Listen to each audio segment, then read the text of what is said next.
Let's talk about Iran, because there is clearly a lot going on there. We wanted to keep our eye on the protests. Obviously, we had Dr. Trita Parsi on to break down what was happening there and how widespread they were. You know, this started all because of a young woman who was accused of not wearing her hijab properly by the morality police, which just pause for a second and think of the insanity that such a thing even exists. Died in their custody.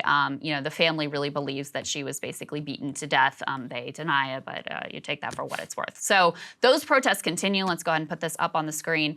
They truly are, nationwide. They're concentrated in urban centers, no doubt about it. Protests, movements often are. But you have a top Iranian official here warning that protests could destabilize the country. I think that's basically being used as a justification for what has been a brutal crackdown.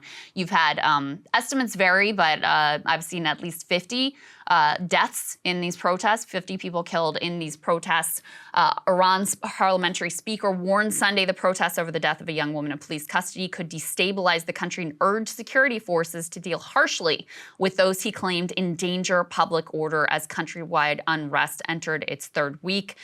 Posts on social media showed there were scattered anti-government protests in Tehran and running clashes with security forces in other towns Sunday. Iranian state TV has reported at least 41 protesters and police have been killed since the demonstrations began September 17th. An AP count of official statements by authorities tallied at least 14 dead with more than 1,500 demonstrators arrested. Again, tallies vary because other numbers I saw said at least 50. So there's clearly been significant loss of life here among protesters, mostly, but also among some police officers. Now, there's a few things to say about this. One thing that I think is remarkable, Saagar, and noteworthy here is that this started with the Iranian middle class, which has been, sort of economically devastated over the past number of years. But it has truly spread across class groups, rural and urban centers, and also among ethnic groups. And all of that is quite remarkable. Obviously, because of the circumstances that sort of kicked these protests off, they've also really centered women and been led in large part by women. And I think it's really noteworthy that they've continued as long as they have, even in spite of this clearly brutal crackdown. The other piece of context we wanted to put up here that I thought was interesting breakdown from, let's go ahead and put the Wall Street Journal piece up on the screen here. They say Iran's crippled economy sustains protests after religious police lit flame. The country's middle class is shrinking for the first time in decades, and U.S. sanctions, corruption, and amid U.S. sanctions, corruption, and economic mismanagement. They interviewed some folks who are directly involved in the protest. They talked to a 52-year-old homemaker who's been protesting in Tehran, taking off her hijab, waving it with crowds of other women. And she says the roots of these protests is the economic problems, and you now see the eruption. She and her husband, who are a small food business owner, have run out of savings, and inflation threatens their middle-class lifestyle. They once owned several properties, but they've had to sell them to raise cash. She says she used to buy a new car every 2 years, trading the old model for a new one. She recently had to sell her only car for cash to pay off loans.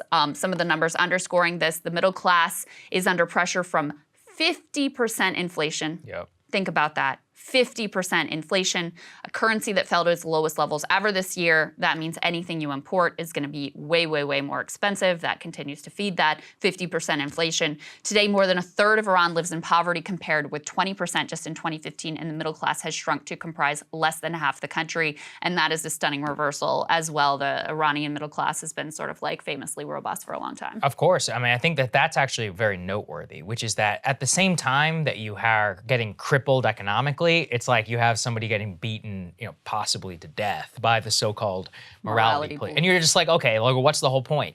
With a lot of these types of regimes, the guarantee is always, yeah, you might have to live with some of our crazy stuff that the more religious people support, but you'll be allowed to make money and you'll be prosperous. Yeah, we're gonna have good schools, yes. You're gonna have good health care, you're gonna be able to become a doctor or a lawyer, and you're gonna have a stability for your family. It's complicated. People are like, well, I'm not a lover of the regime, but I'm doing fine. It's like, well, if you're not doing fine and you're getting oppressed, you're like, well, why should I have to put up with this at all? And you have two things that happen here too. I mean, you have this total economic collapse, which is partly global economy, partly U.S. sanctions, and partly because of, decisions of the Iranian government themselves. Then you have a new hardline president. So, whereas previously women could kind of wear their hijab. This is my understanding based on the reporting, however they want. Now you're starting to have this like harder line morality police crackdown. And so when you couple those things together, yeah, you're like, what the hell? What am I getting out of this deal? This is a nightmare. It's an economic nightmare, and it's like a sort of like social cultural nightmare as well. And the level of like violence and brutality and all of that. So you can see how that would lead to it being a powder keg. Let's go ahead and put this, show this little bit of footage here. These are girls who, this is actually a speaker from the IRGC. They're like paramilitary. And the tweet that accompanied this video here, all these girls who took off their hijab and they're waving at him and they're screaming at him basically to go home, go away. They say, get lost.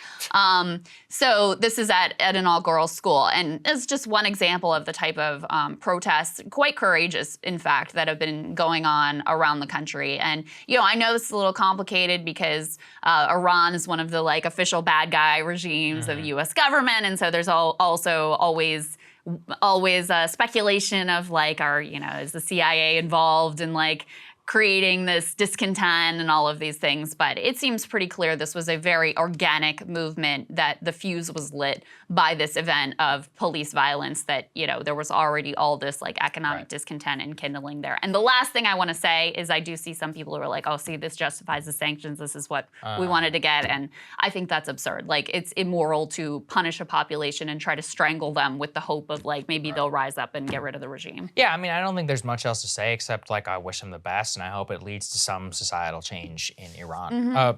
Look, I mean, they've got long odds. I think we got to be really clear about that. I mean, we should be honest, which is that at the end of the day, the Iranian regime has been willing to use deadly force to a historic degree in order to have its preservation.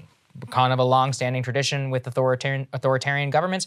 That being said, it works until it doesn't work. So maybe this is the one case. I have my doubts. It's been going on for a long time, but it is important that we understand like what exactly is being protested over there. And I don't live in Iran. I don't know how widespread it actually is. From what is leaking out and what is being brought attention to, it seems like some portion of the public of which we should obviously support, in any way that we possibly can. So, yeah, like I said, I wish them the absolute best. I've lived in Islamic theocracies before, and it is stifling. It's horrific. I will never forget that.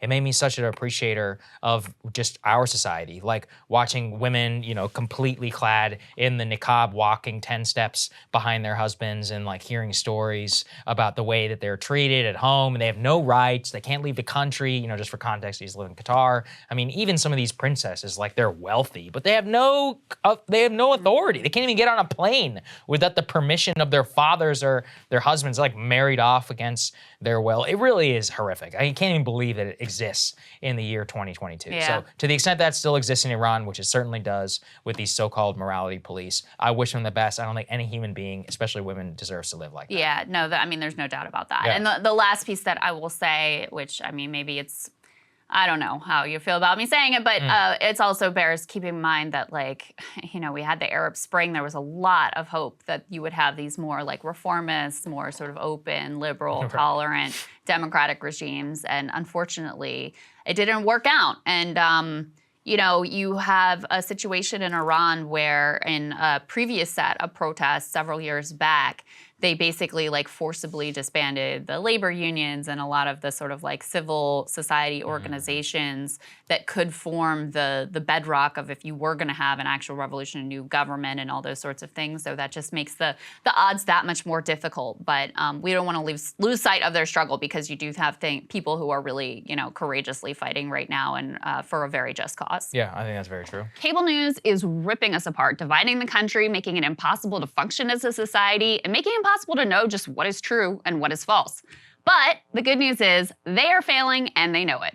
That is why we're building something new, a new mainstream, a healthier one, something more trustworthy, something that we are going to need in one of the most pivotal times in American history. We are building up here for the midterms, for the upcoming presidential election, but we need your help. So if you can help us out by becoming a premium member today at breakingpoints.com, we're trying to change America for the better and the entire world. So what are you waiting for, guys? Go to breakingpoints.com and sign up and help us build a new mainstream.